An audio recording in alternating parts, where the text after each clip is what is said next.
on YouTube. All right, guys. Good morning, everyone. It is March 2nd. We are starting the Grants and Reporting Committee meeting at this time. I guess, Megan, will you take the attendance?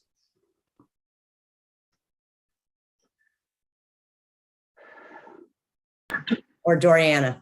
I'm happy to. Okay. The Honorable Missy Maderi. Here. The Honorable Sharon Keller. Here. The Honorable Sherry Raddick.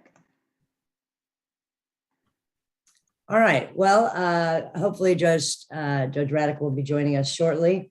I guess next we have is the approval of the minutes from August 13th of 2021. Is there a motion to approve? I move to approve the minutes from August 13th, 2021. All right, I'll second that. And that's approved. And then let's start on the report, I guess, on the budget status at that time. I don't know who's taking us over on that one. Is that Megan? I'll lead that one, Judge Maderi. Thank you. Go ahead. Thank you. If you look at the material on page 6 of the meeting book, what we've done here is just show you the status of several special appropriations provided to us by the legislature. And these are, with a couple of very minor exceptions, these are the pots of money that we'll be discussing today. So the first, and just as a little bit of a reminder, typically the legislature throughout TIDC's history has appropriated our funding under one strategy, improving indigent defense. As of late, we've received several appropriations that are restricted for certain purposes. So that's what this page is summarizing, kind of where we are with those special pots of money. So the first pot, if you can scroll down just a bit, please. I'm sorry, up to the top of the page. The first part is the indigent defense grants to address pandemic-related backlogs. And the legislature appropriated to TIDC just under $14 million for that specific purpose. And these are funds that came through the federal government's ARPA program, the American Rescue Plan. Those funds are flowing to the office through the Office of the Governor, and some of them have been appropriated to us to help local governments with indigent defense needs related to backlog. So you can see that we've been appropriated $14 million for that purpose. We haven't made any grant obligations out of that appropriation yet. And so all of that is still available for that purpose.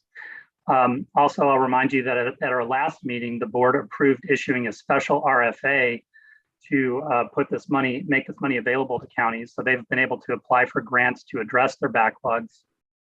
And the way that RFA was structured was offering 2 years of full funding with no county match required. We wanted to create stronger incentives and make it simpler for counties who were facing backlogs to step up and access those funds. So that's where we are with the backlog grant appropriation. And then you see that we've listed out there the handful of applications that we've received that we'll discuss briefly today, and that would come out of that appropriation. So Edwin, I'm sorry, can I jump in real quick? Sure. So we've got the ARPA funds, we've got that 13.9, right? That's right. And then the list underneath it, the El Paso and Wichita, all that, those are what we've received so far to come out of that 13.9? That's right. That's a listing of the grant applications we've received to date for that pot of money. Right. All right, thank you. And we'll be kind of running through those today. And some of them we think are ripe for action, some of them not. The next pot of money was $5 million appropriated to TIDC specifically for mental health defender programs, indigent defense programs serving people with mental health challenges. We've, based on our regular grant making process, we've provided a grant, for example, to Galveston County for a mental health public defender. We've funded a mental health management assigned counsel program up in Waco. And so we've used some of that money through our regular course of our grant making, but we still have about 3.7 million of that mental health dedicated money available. And today we have a couple of requests for funding from that special pot of money. And again, the special RFA offered 2 years of full funding for those specific types of programs to create stronger incentives for counties to step up and implement some of those programs. And then lastly, we have the funding that was provided to TIDC by the legislature for the Operation Lone Star related indigent defense needs. That was just under 30 million, $29.7 million was appropriated. So far, the board has approved grants out of that money totaling about $9.9 million. which is just about a third. So we still have just under $20 million in reserve for available for grants for Operation Lone Star. So I just wanted to give you that high-level budget overview of those special pots of money before we jump into. Can I ask a couple questions before you get into the specific requests? Sure. The funds to address the pandemic-related backlogs, what happens to that money if we don't spend it all? My understanding is that it would lapse if it is not obligated by the end of the biennium. So Okay. we do have some time to get that obligated, but yes, that's the guidance that we've received through the Office of the Governor. And if we don't spend the $5 million for mental health defender programs, does that roll over into the next biennium? So that is money that is appropriated out of the Fair Defense account. Mhm. And basically that's been appropriated to us out of our regular source of funding. If that funding was not spent, it would remain in the Fair Defense account. Okay, It's different from the other two. but we couldn't spend it on anything except mental health?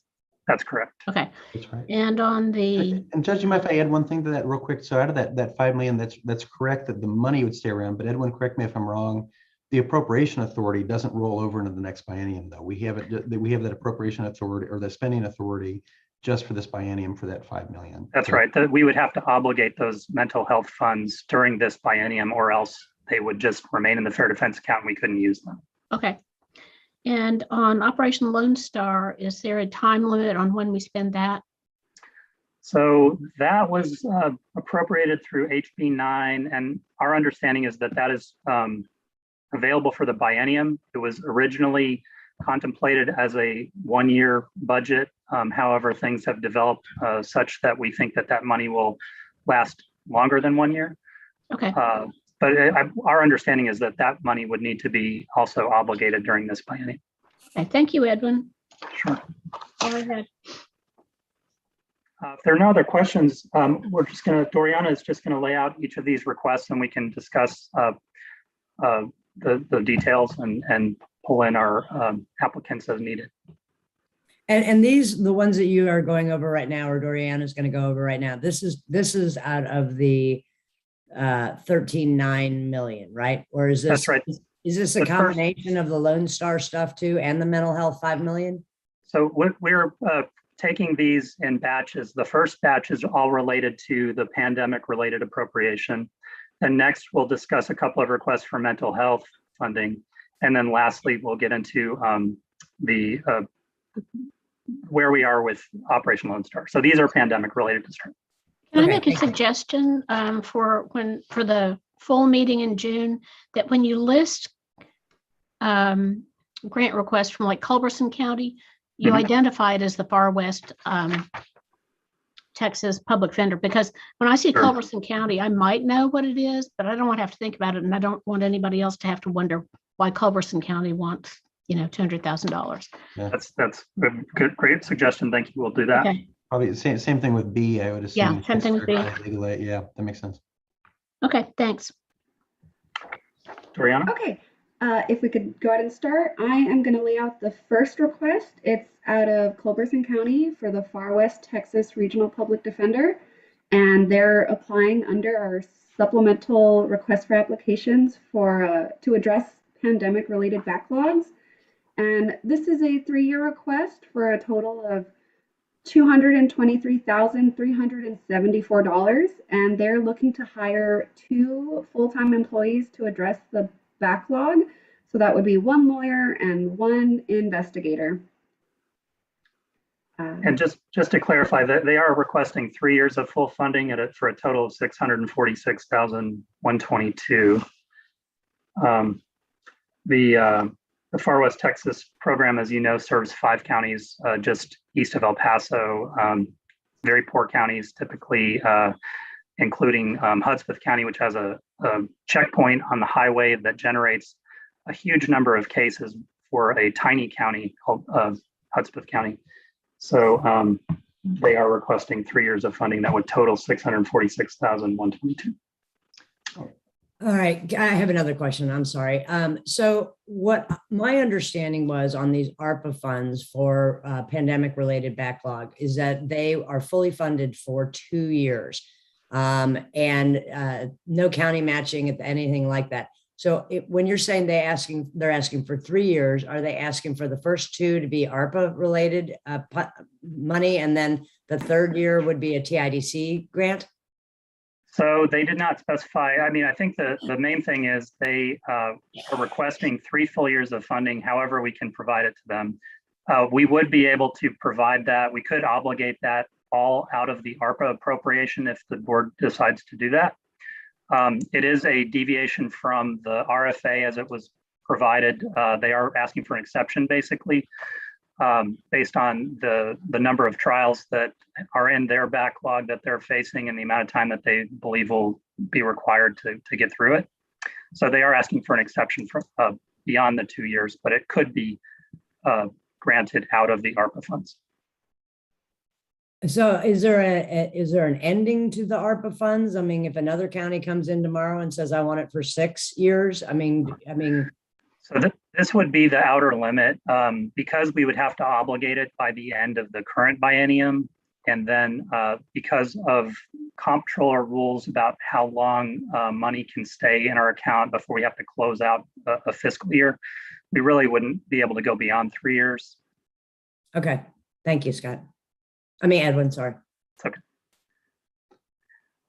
So we do have Paul, the first assistant from the program, if y'all have questions, but we do believe that in general, the program, which again serves 5 counties just east of El Paso, has demonstrated a very significant need that is related to the COVID pandemic in terms particularly of the number of trials that have accumulated that they're facing and that their existing resources are insufficient to tackle. I'm not sure if Scott or Jeff want to add anything about that. I have a question. And this is not just for this application, but it occurs 2 or 3 times in the packet. On page 10, down at the bottom, number 5, cost of training with related travel, $7,500. The most expensive cost for training is travel to training. Well, the court's grant program is supposed to pay for defense attorney training, and for public defenders, I think what we allocate is $750 per person, with an opportunity that if there are more funds left, if there's more money left in the fund that we've set aside for PD training, people, good morning, Judge, people could come back and ask for more. So I think we need to decide the big issue, not us as the Grants and Reporting Committee, but to bring it to the commission and say, who's supposed to pay for this training? Because if we're paying for it, the grant won't pay for it. So our money is supposed to be for paying for defense attorneys' work and not for training. The grant money is supposed to be for training. So I think this is a big issue that we need to decide once and for all, or maybe not once and for all, but we need to decide the basic issue of who's supposed to pay for training for public defenders, whether it's the court's grant program or the counties or TIDC. So I would hesitate to approve that amount. Judge, I think that might be a good if you're willing, I think that could be a good conversation with you, me, and Judge Hervey. I've talked to her about it. She agrees. agrees. You have? Okay. Yeah. Okay. All right. She says, and this came up early, 20 years ago, when we were requested to pay for training for defense attorneys. Mm-hmm. And we said, no, our money is to pay the costs of representing people. Mm-hmm. And the court's grant is supposed to pay for training. Now, if 750 or the possibility of more is not enough, then that's something we need to look into. But the other thing is, I don't think the counties are telling us that they have this money. I think they're telling us that they don't have money for training. And we want to make sure there's no possibility of overlap between the grant paying for something and some other entity paying for it. So, yeah, I unless somebody can make a case that what they're getting from the grant is not sufficient, mm-hmm. I would not want to approve that, or at least not without hearing more about it. Yeah. We could pull in Paul to just ask about their training. I do know that because of their location, getting to in-person trainings involves more travel and time. Yeah. So I know that their costs are a little higher, but that doesn't necessarily get at your broader point that needs to be sorted out. I do know that we have routinely included some training funds in grants for new programs because we think it's part of the need for launching something. But I do think that in terms of explicit policy, we should make sure that they first, that they demonstrate the need for additional training beyond what's available through the courts program. I think that's Right. And as far as training counties on how to apply for grants or the kind of programs that you have where people bring, people from one county bring in different people, that's different. That is specifically indigent defense related practical matters. But as far as educating people on like how to search warrants and stuff, the court's supposed to pay for that. Gotcha. Yeah, that's, I think, something that we could definitely use some more clarity on the staff side too, because I know at times Judge Hervey's asked me, is that something you can pay with your funds when training issues have come up? So yeah, I think we could definitely use more clarity on it. Yeah, it doesn't amount to a whole lot, but I think if we just look at this issue now, we won't be trying to address it on a case-by-case basis every time somebody files an application. Sure. Okay. Do you want me to go ahead and admit Mr. Paul Chambers? Sure. Would you? I mean, yeah, but why don't you bring Paul in? So Paul's the first assistant at the Far West Texas Regional PD, and he can talk a little bit about, perhaps speak to that training need and what they currently are doing. Judge Maderi, what do you think? Yeah, I mean, whether to hear from Paul, I agree with what you're saying, Judge Keller. Definitely. I think we've got to I too agree. Okay. Yeah, I think we've got to kind of set a precedent on that one and make sure where we're going. Okay, Paul is in the room with us now. Paul, do you want to speak a little bit to the training component of the budget? We were just discussing that the Court of Criminal Appeals administers some training funds through, I believe, the TCDLA primarily. Can you talk about the training needs and put that budget into context a little bit? Yeah, so I think, actually, it's probably easier if I, instead of just holding the space bar. The biggest expense is travel from here. The closest airport to Alpine, where everybody lives, is 2.5 hours in Midland.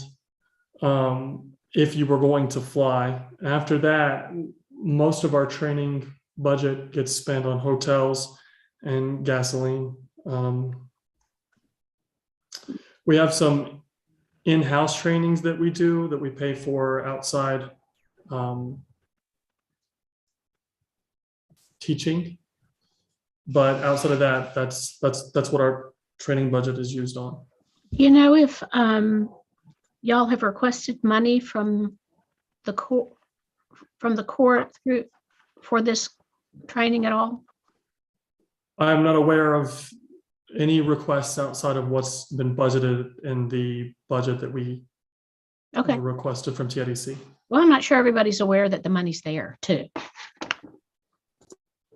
Well, what we could do, Judge, is take a look at review the budget in light of what's available through the CCA administered program, and then ask them to specify, take that into account and specify any additional needs beyond that they might have, and come back. Okay. To do it that way. Sounds good.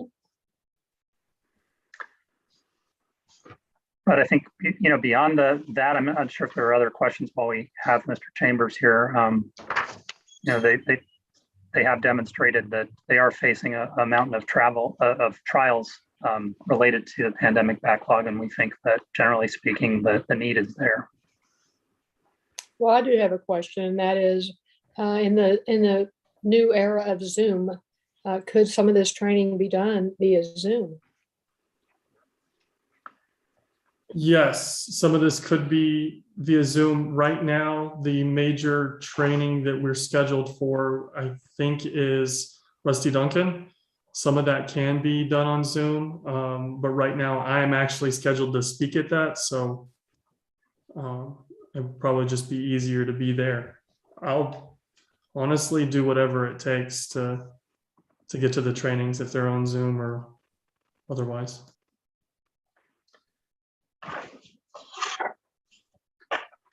And Chief Justice Raddick, one thing that I'd add is, and we can talk to TCDLA about this, the vast majority of their training is still in person.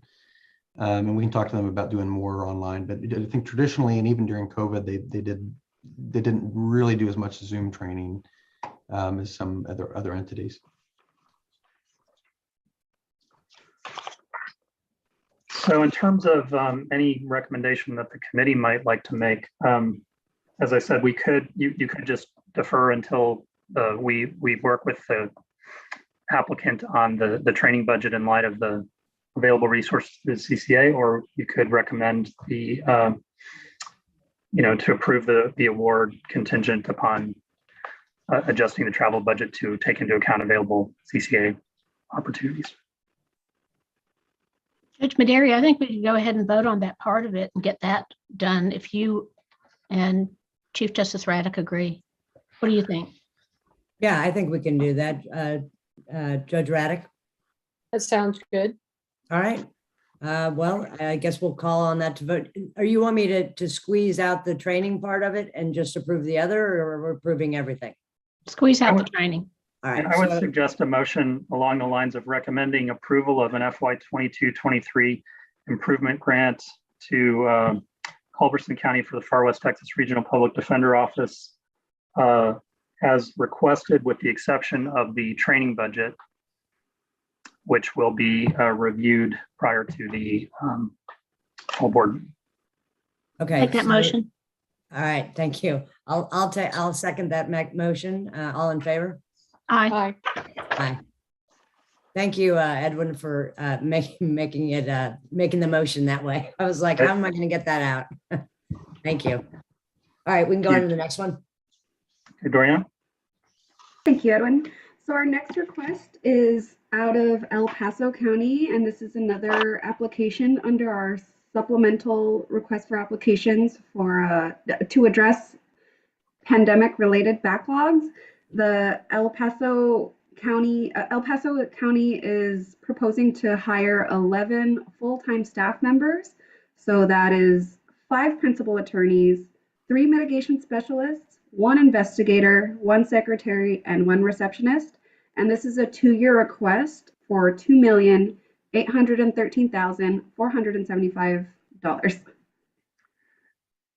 Right, and thank you, Doriana. And we have reviewed and worked with the county to establish the need. They do have a very sizable backlog that is supported by the data that we've reviewed by from OCA regarding pending cases in the district courts.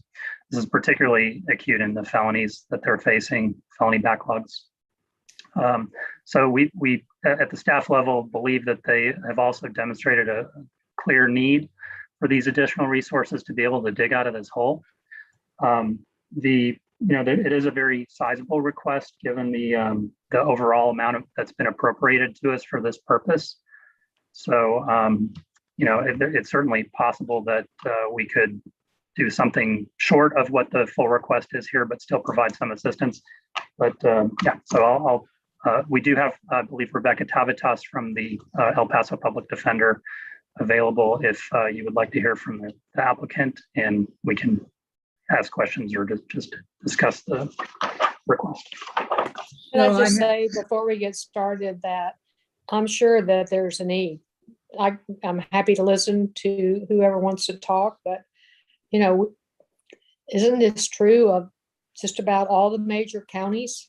And are they all coming to us for this kind of expenditure? So we haven't received. So again, we've issued the RFA in January. We haven't received anything from the other major counties yet. We still may in the future, but I think it's a good point that we need to recognize that because counties can apply on a rolling basis for these funds, we may well see some additional significant applications. And Yeah, Judge- I agree with Chief Justice Raddick. You know, I mean, we've only got so much of a pie, and this is a huge slice that we're giving away. I also see on this one there's the travel and training on this one as well. Right. And so I think, I mean, I'd be happy to hear from anyone if you all want to. Judge Keller. Well, I noticed the travel and training too, that's $30,000. So I would, first of all, suggest that we do the same thing with El Paso as we just did with Culberson County and defer a decision on that. The other thing I noticed though, is that one of the requests is for 3 mitigation specialists.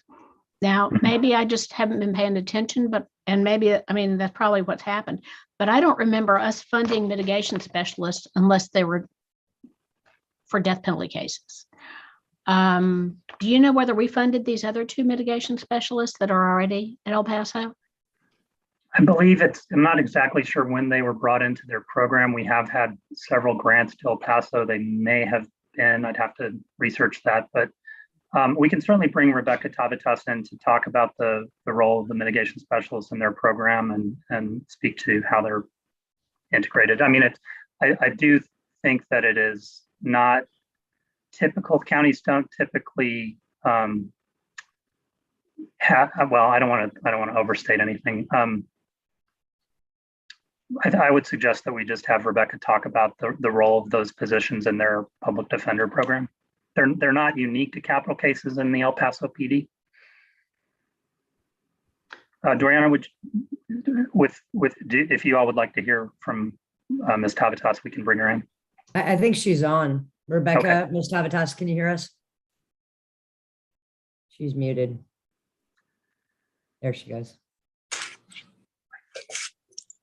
Good morning. Can everybody hear me and see me? Yes. Okay. Good morning, Rebecca Tavitas with the Public Defender's Office in El Paso County. And I'm sorry, there's kind of a delay between YouTube and Zoom, and I want to make sure I understood the question. Is a question regarding training? Well, I think the main question is about the role of mitigation specialists in your program and the request to add 3 of the positions that you've requested are for mitigation specialists. Yeah. So if you could speak to the role of those positions. Sure, definitely. Great question. So we utilize our mitigation specialists a lot with our felony caseloads, and in addition to our complex litigation caseload, which is our capital murders, our sexual assaults, aggravated robberies. We do have a complex litigation unit, and then we have 4 trial teams. So the idea is we would like to add 3 more mitigation specialists to our trial teams who handle the felony dockets. What they do is they do a tremendous amount of work with gathering any and all types of mitigation, whether it's school records, medical records. We obviously have a high mental health caseload as well. And so they help us in preparing mitigation packets. Oftentimes mitigation packets, they are reviewed and don't work in our favor in terms of being able to work out our cases.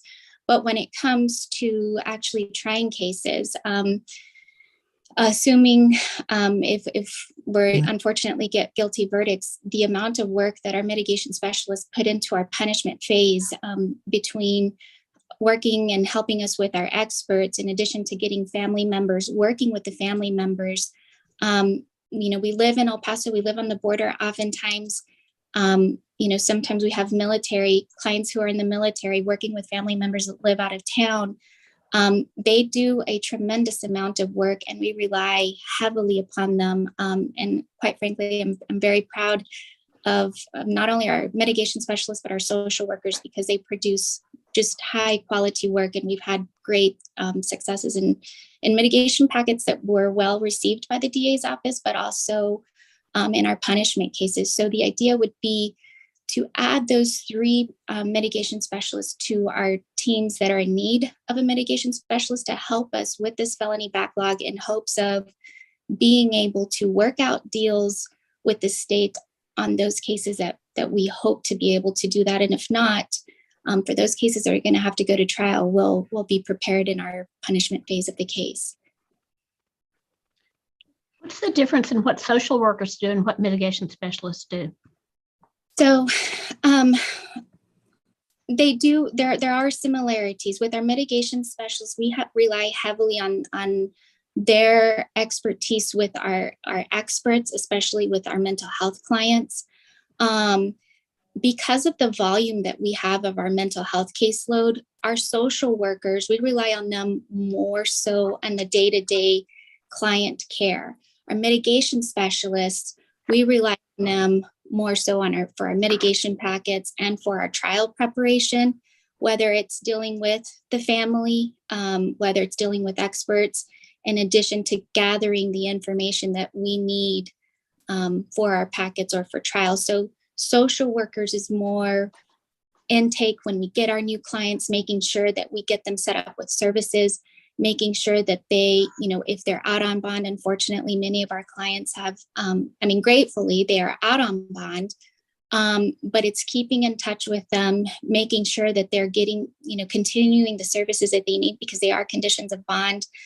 They do more day-to-day with our clients versus those bigger cases, larger cases, higher volume that require more intensive work. Our mitigation specialists focus more on that. Okay, thanks. Since I don't remember funding mitigation specialists for anything except death penalty cases before, or PDs that handle death cases, and y'all don't, do you? Go ahead, sorry. Do you handle death penalty cases? We do. Okay. We do. Okay, well, I understand the need for mitigation, for us to spend money on mitigation specialists for death penalty cases. But before we go down that road for non-death penalty cases, I think the commission as a whole should make that decision. And I would not recommend this committee approving that money until that's done. What do y'all think, Judge Derry, Judge Raddick? Yeah, I go ahead, Judge Raddick. No, you go ahead. Well, I agree with Judge Keller. I think that we've got to bring this to the commission because once again, we're going to be setting some type of precedent on what we're going to be doing with the mitigation people. So I would agree with Judge Keller on this. Okay. Okay, well, my comment is really not about El Paso or not about about a mitigation specialist, although I agree about the mitigation precedent that we might set. But again, the pandemic backlog, I think that could be quite a problem in the future. As soon as the people that monitor, the counties that monitor what we do, see that we've given money for pandemic backlog, I think we'll get a lot more. Harris County has a terrible backlog, and they'll be next, and so will Montgomery County, and et cetera, et cetera. So I think we ought to go slow. Yeah. And Chief Justice Raddick, I would add something to address it. So just so that all the members know, we did push out to all 254 counties that supplemental RFA. So the counties should be aware of it. It's going out through multiple kind of formats, email and phone calls and things like that. The large counties, Chief Justice Raddick, to your point, we did direct outreach. And so we don't have anything in hand yet from, say, Dallas or Harris or Travis or Barrett, but we anticipate that we probably will. I did have a phone call with Kelly Childress, the Chief Public Defender in Rebecca's office out in El Paso. And Rebecca, correct me if this is wrong, my understanding from that conversation with her was essentially we've looked at the OCA data, we've looked at your data, we know there's a significant backlog here. But as Chief Justice Raddick says, we have a limited pot of money with $14 million that we have to really use with a lot of counties. My understanding from my conversation with Kelly is y'all will kind of take what you can get, essentially. If you were able to get 5 attorneys and an investigator, or whatever it may be, that would, really anything would help out in El Paso. Is that correct? It is. You're absolutely right. And thank you for mentioning that. Ideally, this would, our original request would help us get through the backlog that we have. And keep in mind, in these past 2 years, I believe our office has only been able to have 3 trials.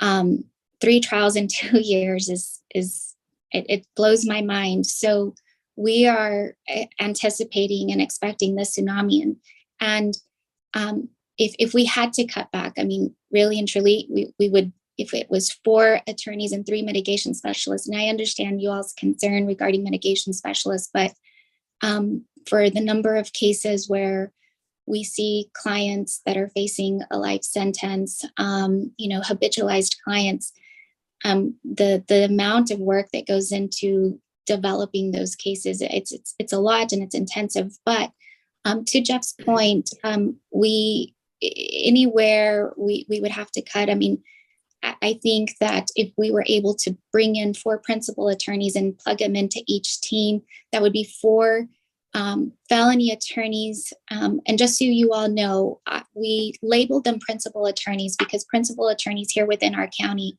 they have more trial experience. And so that was our focus, because we believe the majority of our backlog, those are going to be cases that are actually going to trial. So we wanted to make sure that we hired individuals with trial experience. But we would be able to work with 4 principal attorneys. And I know your opinion regarding the mitigation specialists, we were really hoping to be able to get some, but whatever the board is willing to consider, we would be very appreciative and graciously accept, just due to I refer to it to the tsunami that is about to hit us. We're actually barely going to start engaging in our trials. I believe we'll start having our first 2 in April. And then they're just going to start slowly coming in. So I think the application does not separate out attorneys from other personnel, or if it does, I didn't see it. So I don't know how much of the application is for non-lawyers or for mitigation specialists. Edwin, is that right? So, Judge, we did ask the county for a pared down budget in anticipation that the request was such a large percentage of the overall appropriation, but it was based on a different footprint. We got a budget for a pared down version that took out the administrative personnel.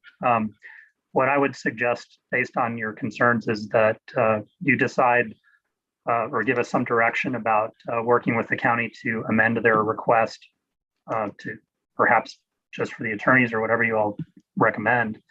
And we can go back to them and break out those numbers and come back to you at the full board meeting with a request that just has the types of positions that you're prepared to recommend. Let me just say that I've recognized that the PDOs are doing a great job. It's not about them at all.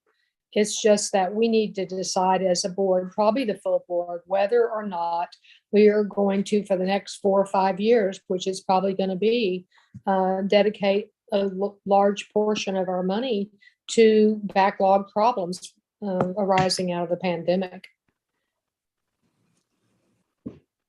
Yeah, I agree. And Rebecca, this is not saying from us that you don't have a need, right? But we were kind of talking earlier. I mean, there's a limited amount of pie, right? And giving it away. And I mean, every jurisdiction, I mean, it's when we at least had like a storm or a hurricane, right? It hits a certain area.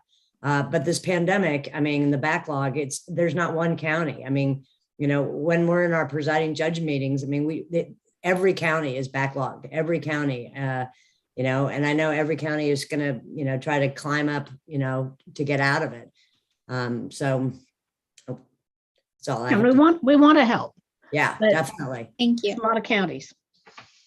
Understood. Well, one thing we might decide that, as probably from the full board, that we want to, for the next 4 years, if we can, use our money to help. But it's not going to be a one-time request. This is a pretty hefty ask. I agree. Yep.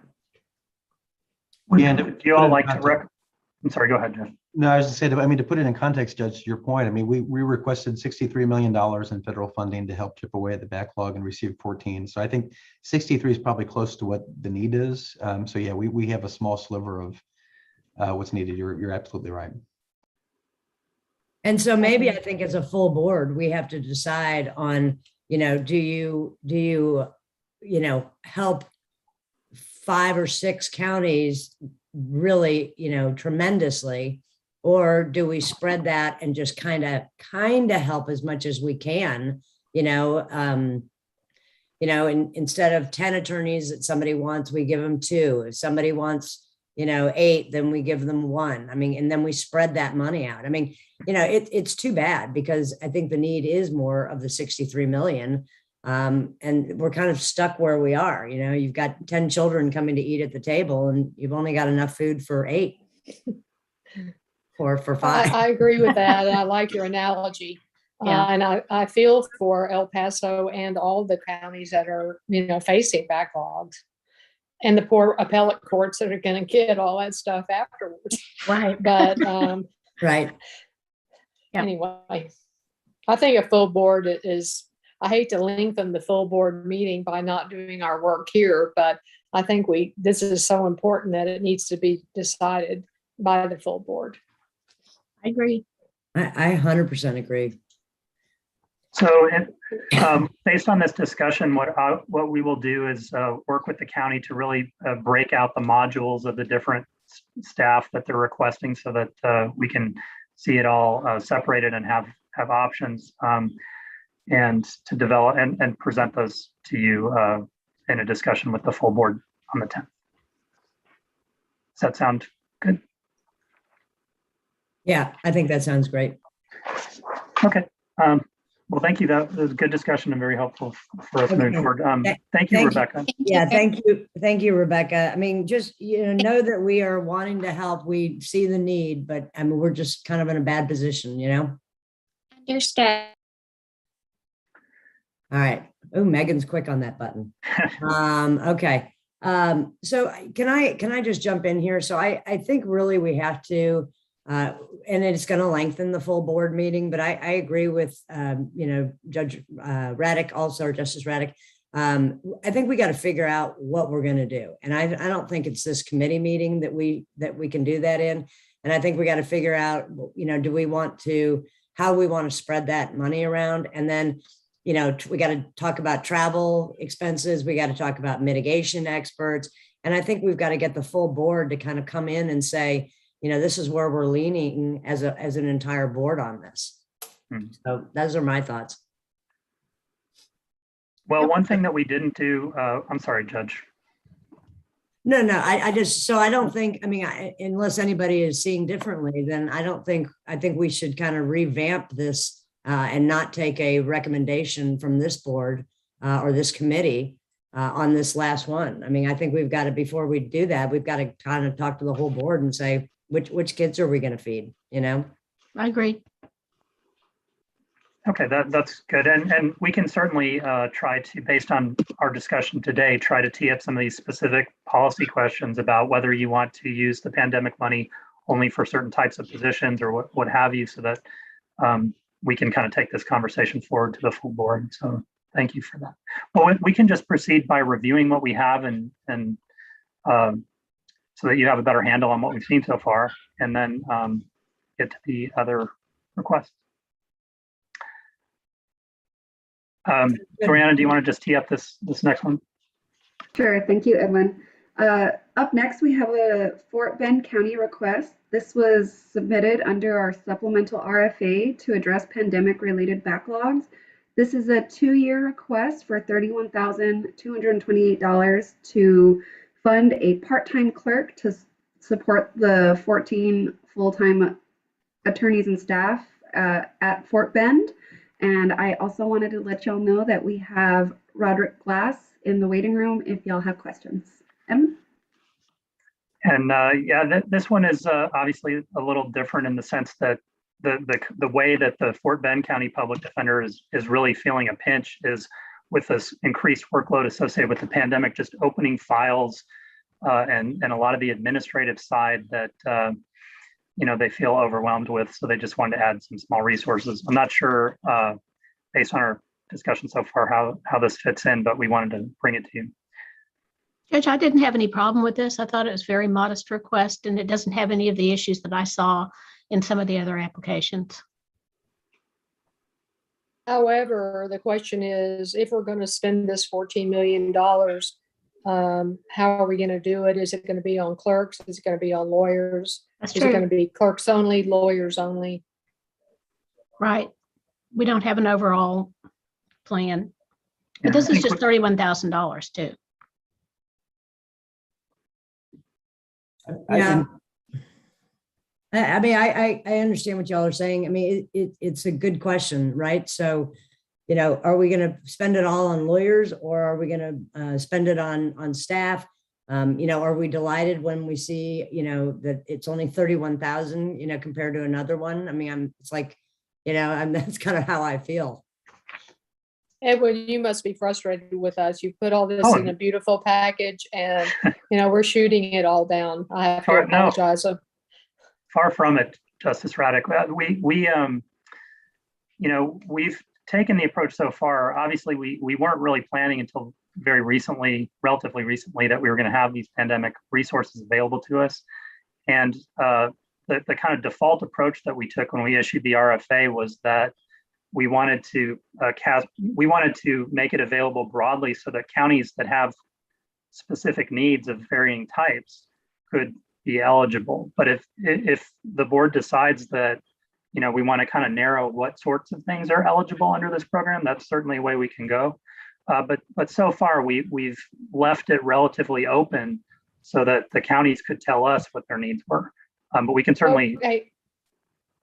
I was going to ask you, I mean, is it just the big counties that have the backlog, or is it everybody?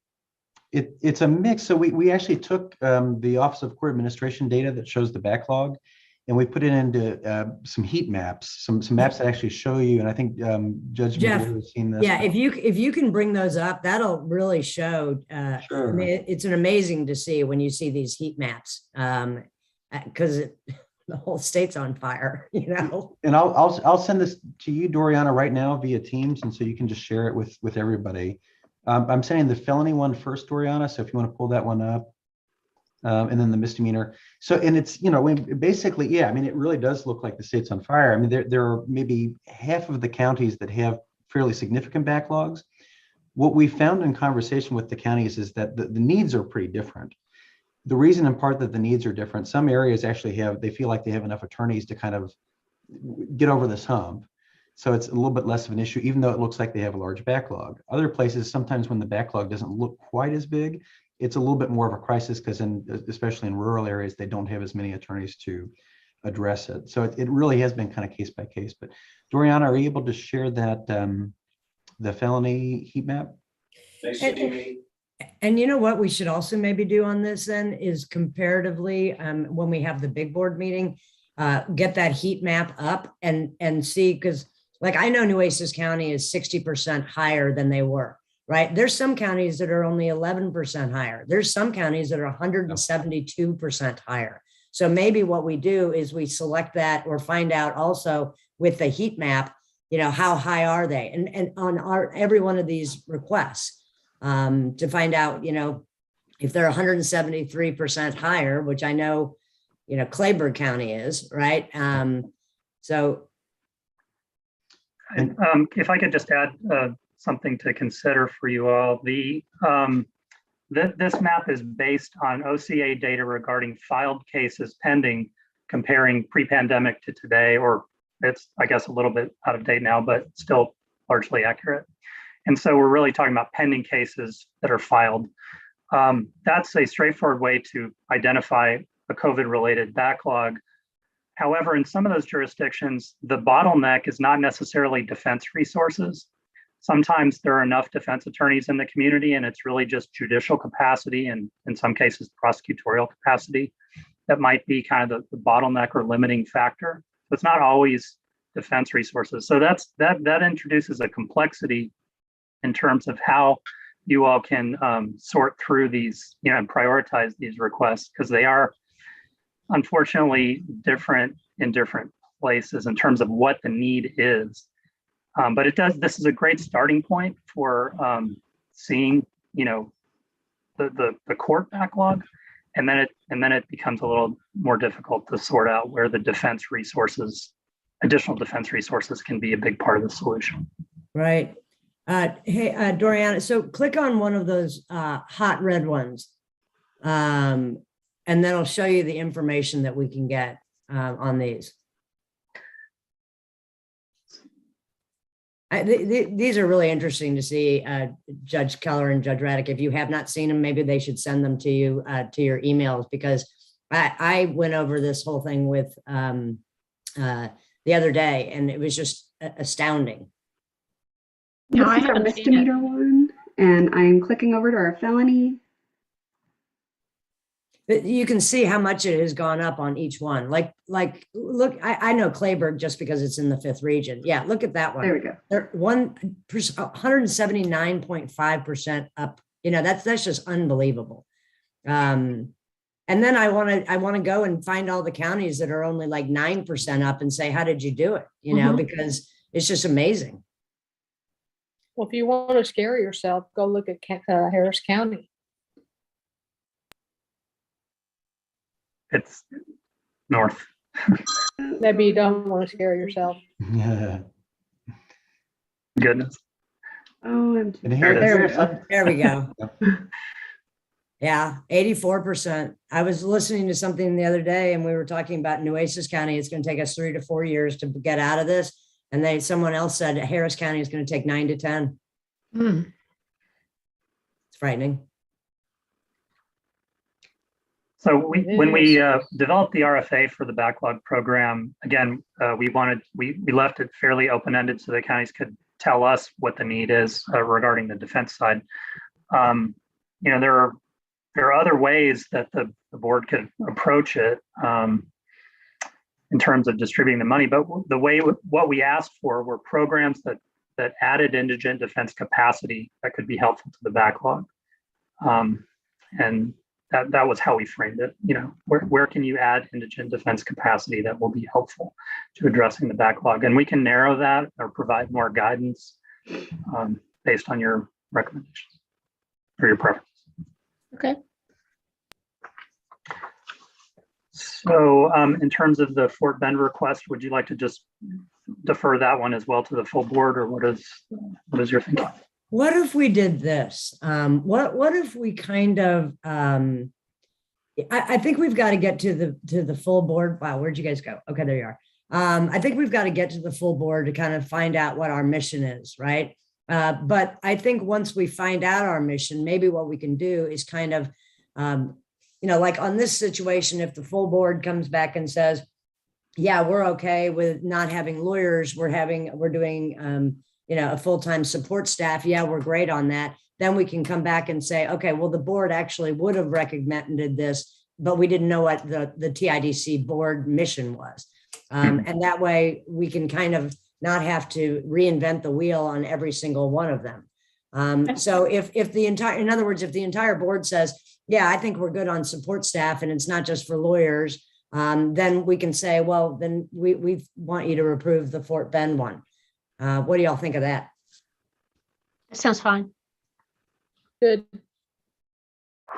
All right. Sorry, Edwin. Oh, no, that's been a very good discussion. I appreciate your time and thinking through it with us and helping to provide some additional direction. So we'll try to do our best to tee up those questions for discussion at the board meeting on the 10th. So Edwin, on that one, I think what you should say is that, you know, the committee looked favorable on this. However, we wanted the advice and, you know, kind of consent of the entire board on where we're going on this, you know? Right. That sounds good. Do we need to do something about that first motion that we approved? So yeah, I think based on the discussion regarding the Far West request for the pandemic related backlog grant, you did recommend it with backing out the training component, which we were going to review. If you'd like to reconsider that motion at this time and just kind of carry them all forward to the full board for that broader discussion about what types of things the full board thinks should be eligible, we can reconsider that motion. I think to be fair, we have to, you know, I mean, you know, so at this time I'll make a motion to reconsider and not make this motion to bring this to the full board. I will second. Second. That was very poorly worded. I'm We knew sorry. what you meant. Yes, I think we're in good shape, and so all the requests related to the pandemic program would be brought forward with an update on this discussion and some of the questions that arose during it. Right. And I think what we should do, Edwin, also is, we're going to hit the full board with this, with them not really knowing what they're thinking. So, I think we've really got to, I don't know if it's going to be Judge Keller that does it or Jeff on the director's report, but I think we've got to kind of, lay it out for the board. This is where we are, and this is what is troubling to the committee. And so we wanted to bring this all to you. And I think that's going to be laid out like, from the very, very beginning, because they're going to look at us like, well, why do you not have any recommendations? And so, that's where we're going to have to be able to spell that out for them. And I think all the rest of them, I've read this whole packet, but I think the rest of them have to go into that same discussion. I don't know if you want to continue to talk about them, or we're just, I think we're going to say the same exact thing after every one of them. Well, there Sure, are specific issues that I have with some of them in addition to this. So Okay. Then, yeah, let's go through that, because we have one big issue and then we have small issues that we need to discuss. So yeah, let's keep going through them. But let me suggest one other thing, though, that we should send a letter or somehow notify the commission before they get in there on June 9th and say what we've done, so that so they aren't coming in cold on it. Or maybe that should be part of the packet or something. But well, what I would suggest, Judge Keller, is we can prepare a meeting, a grants reporting committee update that identifies some of these questions. We can get to that this afternoon. Circulate it to you committee members for your feedback, and then share that with the full board so that they are kind of apprised of some of the issues that were identified in the discussions that we hope to have with them. Sounds good. Okay, well, I think we can just continue to move through probably more quickly at this point. Doriana, did you just want to quickly just mention what is on page 29 from? Sure. So on page 29 of your meeting notebook, we have a request from Wichita County. This is another I'm sorry, go ahead. This is another application under our supplemental request for applications to address pandemic-related backlogs. Wichita County is looking to hire 3 additional staff. That's 1 attorney and 2 investigators for a 2-year request of $439,854. And I just wanted to let y'all know that Mr. James Rasmussen is in our waiting room. So again, this a couple of positions, or a handful of positions, they have demonstrated that they are facing an increased workload, and we think they've met the broad threshold of how that increased workload is tied to the pandemic. I'm happy to have any additional discussion, or if you'd like to bring in Mr. Rasmussen, we could do that, or we can move on as well. The only thing I saw is that I would appreciate it if they could break out the travel and training. Okay. I'm not sure. I think there's like one big number for travel, training, equipment, supplies, and things like that. Sure, we can break down those numbers. Else. Okay. We'll work with them to do that for the full board packet. And then lastly, I believe this is the last one on page 29. We have a pandemic-related request from B. Doriana. Yeah, this request is out of B County, and it's B County and the Texas Rio Grande Legal Aid. This is under our supplemental RFA to address pandemic-related backlogs. So this is to hire 8 full-time employees, so 5 attorneys and 3 support staff for a 2-year grant request of $1,610,398. And again, that's 5 attorneys, 3 support staff. And I would just add that this one came to us very recently, and so we weren't planning to ask you to make any formal recommendation on this yet, because we're still sorting through it ourselves, but we just wanted to make you aware of it and share what we've received with you, but we haven't fully vetted it. One of the big questions so far is that it is a very substantial increase in the existing program, and we want to make sure to avoid any overlap with the current sustainability grant and ensure that these are justifiable new positions on top of the current program. So we're just sharing this at this juncture informationally, and we're going to continue to work on it before the full board meeting. Can I mention 3 things about it? Please.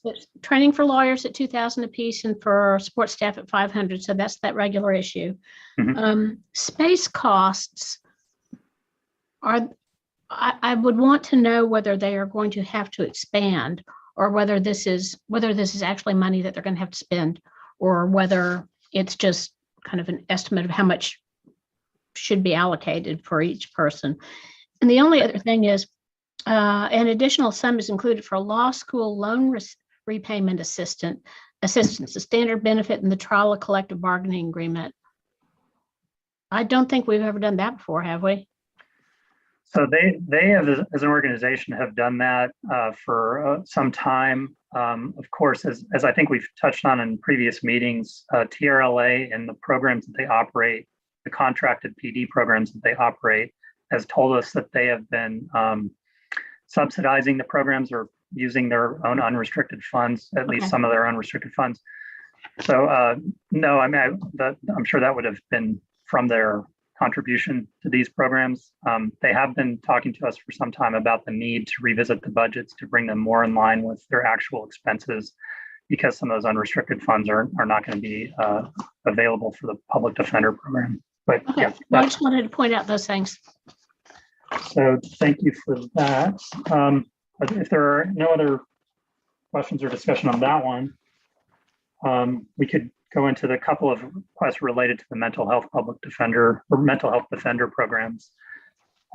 Toriana, you want to talk about 39? Sure. On page 39 is our request out of Wichita County. Again, this is applied for under our specialized mental health defender programs, and they're requesting $123,685 for 1 full-time support staff. This is to support the mental health case manager program that was established in 2013. And again, we have Mr. James Rasmussen in the waiting room if y'all have questions. And that is a 2-year, I'm sorry to see that it doesn't indicate it on the chart, but that's a 2-year request. So it's adding 1 position for 2 years under the mental health special RFA. We did provide Wichita County several years back with funding for the mental health case manager at their public defender office. And the workload that is described in the ensuing pages is such that we think that it would be certainly warranted to have an additional assistant dedicated to that part of their program. And this would come from the $5 million dedicated to mental health, right? Right. So we've moved on from the 13.9 to the $5 million pie. That's correct. I should have noted that we're pivoting now to a couple of requests related to the mental health defender appropriation, which was $5 million. Some of that has been already appropriated, but there's about $3 million available.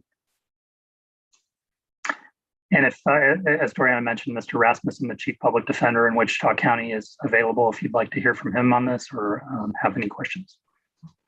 I didn't see any problems with this, and it's not, unless we're going to do the same thing with the mental health money that we're doing with the ARPA money, and I don't think we necessarily need to.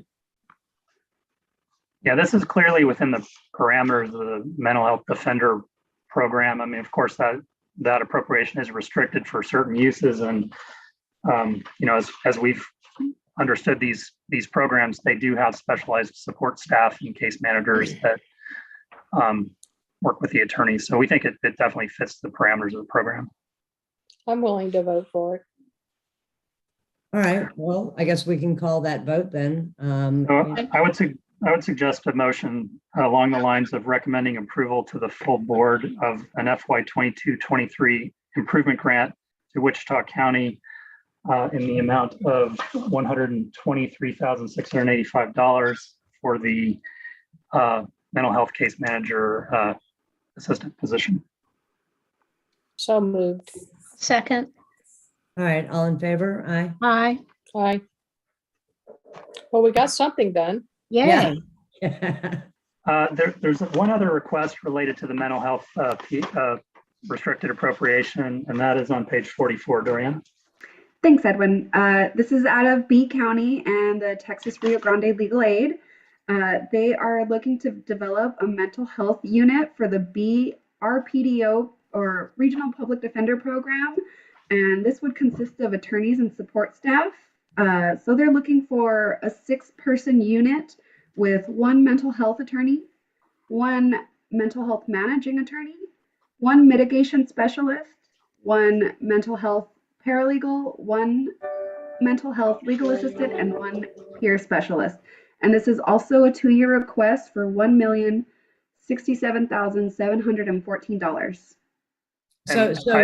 So the 2-year request, so that's the million cut in half for each year, right? That's right. The annual is 533,857. I also just want to mention at the outset that along with the B regional PD program from TRLA related to pandemic, we got this one also at the same time, and still haven't fully vetted it. So we're just sharing it with you right now for primarily information and discussion purposes. We don't think that we're in a position yet to sort out how these 2 requests work together vis-a-vis the current sustainability grant. We are convinced that there are some needs there. We just have to sort through the details before the staff are prepared to make any recommendation to you. So I just wanted to provide that caveat.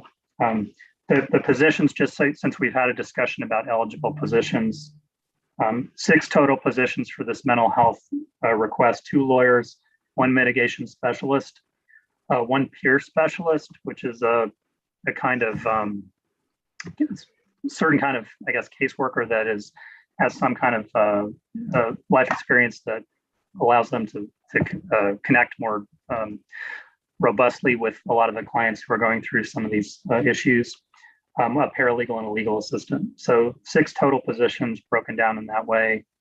We've got some work to do to sort out the budget and to, again, see how this might work together with the other request in the currently funded program. Any other discussion? Here's the question I had about this. This whole, apparently there are already mental health team members, and I don't know how many or what they do, but they are addressing this need already. This entire request is based on a report issued by the Texas Commission on Mental Health that is not documented in here, but I went and looked it up. And the report says that 30% of the inmate population has serious mental illness. And that means that if there are 1,800 cases each year, 500 people will need mental health related services. I probably signed off on that in some way back in 2020, or maybe I didn't, but I think that saying that 30% of the inmates have serious mental illness is not really coinciding with other statistics that I've seen. So have you thought about that, Edwin? So as I said, we aren't prepared. We're still vetting this because it came so late to us. But okay. Yes, a lot of counties that are interested in the mental health program have trouble coming up with documented statistics about specific needs locally. And so some of them have relied upon these, as you cited, these broader statistics and reports that give us an indication overall of criminally involved people with mental illness. But yes, that is definitely a area of follow-up for us. There have been studies that show or tend to show the population that has serious mental illness, and they are not specific to localities, but I'm pretty sure it's nowhere near 30%. And I wouldn't, maybe we can find out where the Commission on Mental Health got that figure. I've mostly seen 15 to 20%, and so somewhat lower numbers. And as Edwin said, we just haven't had a chance to vet this yet, so we don't have a staff recommendation. Okay, well, it'd be nice to see some documentation for that. Sure. So we're going to continue to work with them on that. Are there other questions about that one or comments? So as I said, we've got a lot of follow-up to do with these requests. But if we could move on, I think there's a pretty simple one on page 53, Doriana. Yes, on page 53 of your meeting notebook, this application was submitted under our regular request for applications. So this is a single year request out of Culberson County / the Far West Texas Regional Public Defender. They're requesting funding for an automation project and to transition from Defender data to the legal server provider. So yes, this is a single year request for $16,170 from Culberson County and the Far West Texas Regional Public Defender. Right, thank you, Doriana. And that serves 5 counties in the region. We earlier discussed their pandemic-related request. This one is obviously much smaller and I think straightforward, but one of our relatively new staff people, Nicholas Sawyer, has been working with the counties and the program to do a project that automates a lot of the repetitive technology-related tasks that are involved in opening files, getting appointments made. And it's we've heard rave reviews about the success of this, and part of making the most of that automation project and efficiency project is really modernizing their case management system. So I think the staff are clearly on board with recommending that this one move forward to you. It's a relatively small investment with a big efficiency gain. And we do have Paul, I believe, is still with us. I didn't see any problems with it, did y'all? No, I move that we approve this request. Second the motion. All right. So I would suggest, I'm sorry, Judge Maderi, go ahead. No, I was just going to say all in favor. And the travel and training is 0 on that, right? That is, let me. I'm looking at it. It's on the screen. Yes, that's correct. It's a modest bit of equipment, and then the contract services, which is the case management costs primarily. Okay, all in favor? Aye. Aye. Aye. Thank you. So we'll bring that one forward with a positive recommendation from the committee to the full board. And I think we're getting close, and I appreciate y'all's patience. The next item that I'd like to present is on page 62. It's a pretty straightforward housekeeping issue, I would say.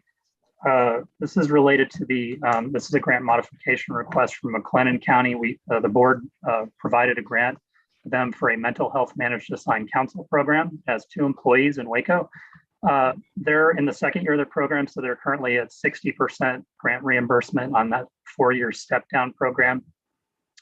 The county's requesting increasing the training budget.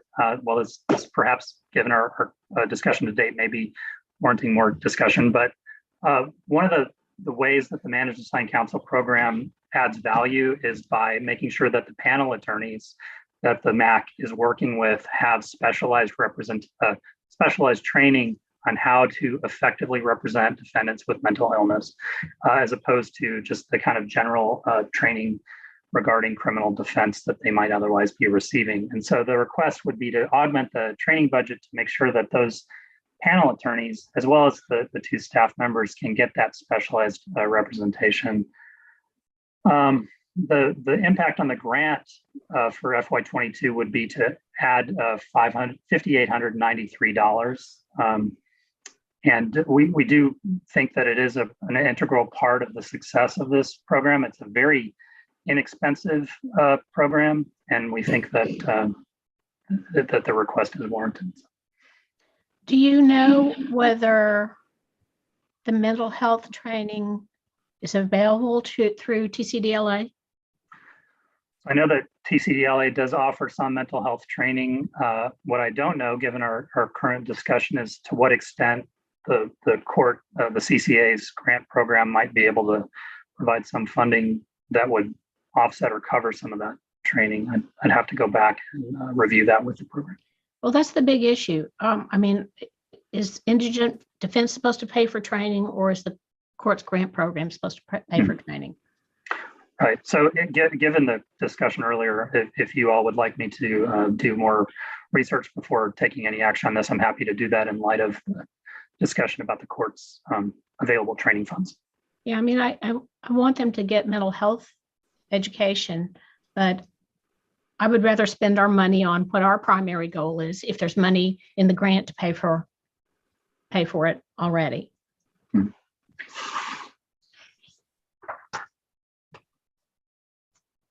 So I would not move to approve that. I agree. Okay, I'll go back to the program and try to review that in light of our discussion regarding the court's mental health funding. We have one last item, and I think it's, again, just kind of informational, but as part of a status update, so we're pivoting now from the dedicated pots of money that TIDC has been provided for pandemic relief and mental health defender programs to the appropriation for Operation Lone Star. And as you'll recall, the legislature in HB 9 appropriated just under 30 million, 20,728,000 to TIDC to support indigent defense needs related to Operation Lone Star. And I'm referring back to that summary page on page 6 right now. So far from that appropriation in HB 9, the board has approved grants totaling about 9.9 million. So about a third of the total amount of funds the legislature provided to TIDC, we've granted out so far. We've done that because we wanted to make sure that we didn't let the grants and the funding that we were deploying get ahead of the needs, because the needs were really in flux, and we were trying to make sure that we had a better visibility on what those needs were before we asked you all, recommended to you all, that you approve funding. So we do know at this point that these funds will more than likely, based on our projections, be able to get us through this biennium, so through September 2023. But we do believe that some additional amount of money will be necessary in order to get us there. So what you see on the end of the meeting book is an initial request, or a draft request really, from the LPDO, who's administering the OLS MAC program, basically, about additional funds that might be needed. Since it came into us very late, we need to vet it, go back and forth with the program to answer some questions. But we anticipate coming back to you at the full board meeting with a refined request for how much additional resources might be needed to get us through the next phase of OLS. So really, that, as I said, that's just kind of an informational update. We need to vet the request and review the budget more closely before we are prepared to make a recommendation to you all about how much additional funding is needed. I will also point out that the initial grants that you all approved for Operation Lone Star were based on a one-year term. The initial legislative appropriation was based on a kind of one-year budget request. The way that the actuals have worked out on the ground means that we think that the funds that have been provided very likely will cover the full biennium. But what we also have here is a request to extend the term of the existing grant to LPDO for OLS through the end of the biennium. So in addition to some future recommendation on adding additional resources, we would recommend, I think we're prepared to recommend today that we should go ahead and extend the term of the award so that they can use those resources on through the end of the biennium. I'm happy to answer any questions, but again, that's just kind of an informational update, and we'll have something more concrete for you to review and take action on March 10th. Thank you, Edwin. And I believe that's everything that we've got for you today. I appreciate your time. Are there any other questions or direction you'd like to give us before we close up? Not me. I don't have anything. I know this is a tough one, right, Edwin? I mean, you guys have worked so very hard, and we all appreciate it so much. It's a really tough time right now. I appreciate the committee's engagement. I thought we had really great discussions, and you've helped us to, I think, provide more helpful guidance to the grantee, prospective grantees, and I think we'll have a even better direction once the full board meets. But so just to close the loop, we will prepare a summary of some of the discussions and questions and issues that you all have identified in our meeting today. We'll circulate that to you for feedback very soon, and then share that with the full board well in advance of the conversation on the 10th. Yeah, I think that's a great idea, so that it's not like such a surprise to them where we're coming from, you know? Right. I agree. Thank you, Edwin. Thank Thank you, you. Edwin. Thank you, Judge Maderi and Judge Raddick, for All right, coming on a holiday, all right. Is this a Happy holiday? Texas What Independence holiday is Day. it? Texas Independence that- Day. Yeah, Okay. Nueces County doesn't recognize that, so Yeah. my morning docket got all pushed to the afternoon.